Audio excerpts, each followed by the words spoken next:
तो भैया भारत की जीडीपी 4 ट्रिलियन तक पहुंच चुका है और कुछ ही सालों में भारत की इकोनॉमी जर्मनी को पीछे छोड़कर चौथे नंबर पे आ जाएगा और 2027 तक भारत जापान और जर्मनी को पीछे छोड़कर वर्ल्ड के टॉप 3 इकोनॉमी वाला देश बन जाएगा।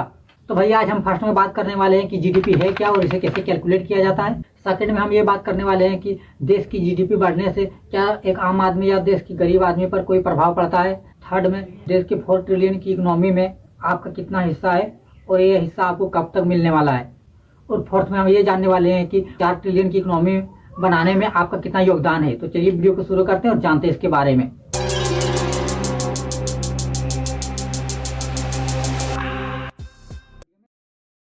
तो भैया पहले हम ये जान लेते हैं कि जीडीपी है क्या और इसे कैसे कैलकुलेट किया जाता है। ग्रोस डोमेस्टिक प्रोडक्ट, इसे ही शॉर्ट में जीडीपी कहा जाता है।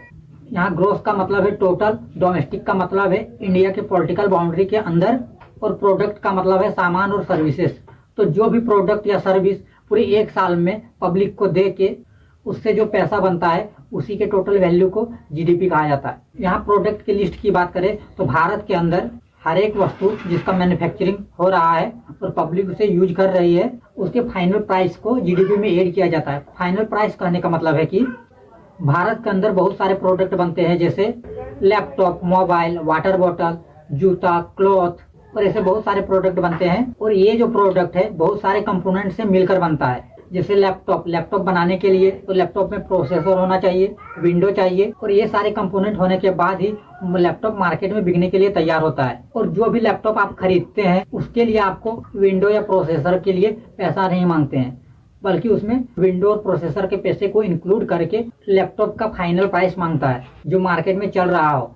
और उसी तरह मोबाइल बनाने के लिए चिप चाहिए, बैटरी चाहिए, तब जाके कंप्लीट मोबाइल बनता है और वो मार्केट में बिकने के लिए तैयार होता है और उसके फाइनल प्राइस के साथ बेचा जाता है। उसी तरह जींस बनाने के लिए धागा पहले तैयार किया जाता है, उसके बाद कई तरह के केमिकल मिलाए जाते हैं, उसके बाद कलर और डिजाइनिंग किया जाता है, उसके बाद फाइनली जींस तैयार हो पाता है। और मार्केट में बेचने के लिए जींस बनाने वाली कंपनी द्वारा जो प्राइस डिसाइड होता है उसे ही फाइनल प्राइस कहा जाता है।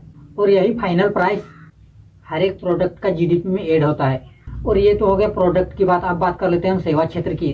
सेवा क्षेत्र या सर्विस सेक्टर में आता है ट्रांसपोर्ट का काम।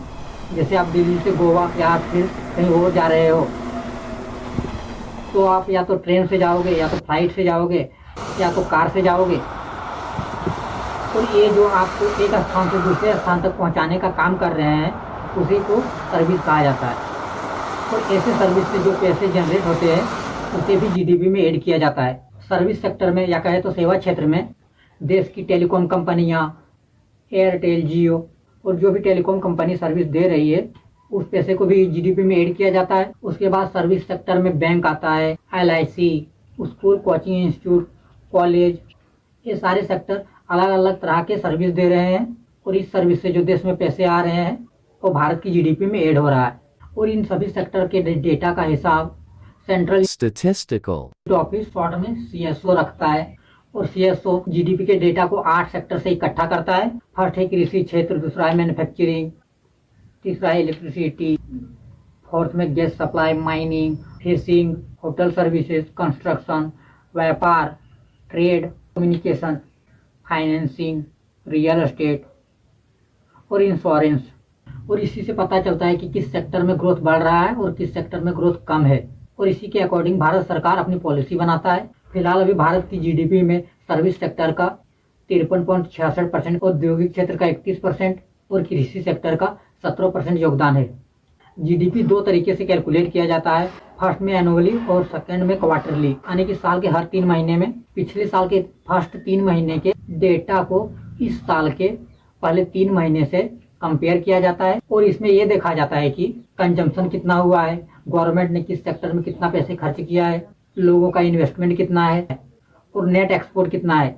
और ये सब चीजें चेक करने के बाद फाइनली ये डिसाइड होता है कि भारत की इकोनॉमी इस साल कितने % के रेट से ग्रो करने की संभावना है। आपने सुना ही होगा या किसी आर्टिकल में पढ़ा ही होगा कि भारत की इकोनॉमी फर्स्ट क्वार्टर में यानी कि साल के फर्स्ट तिमाही में 6.5% की दर से बढ़ने की संभावना है।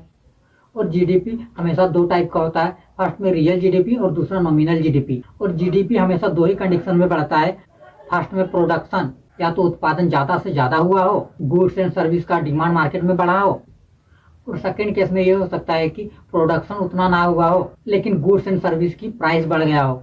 अगर उत्पादन बढ़ने से देश की जीडीपी बढ़ा हो तो उसे रियल जीडीपी माना जाता है, लेकिन उत्पादन ना बढ़ा हो और गुड्स और सर्विस की प्राइस बढ़ने की वजह से देश की जीडीपी बढ़ा हो तो उसे नॉमिनल जीडीपी माना जाता है। और ये जो जीडीपी है हमारे देश की 4 ट्रिलियन की, वो नॉमिनल जीडीपी है, यानी कि इसमें उत्पादन और सेवा बढ़ने के साथ साथ गुड्स और सर्विसेज की प्राइस भी बढ़ा है।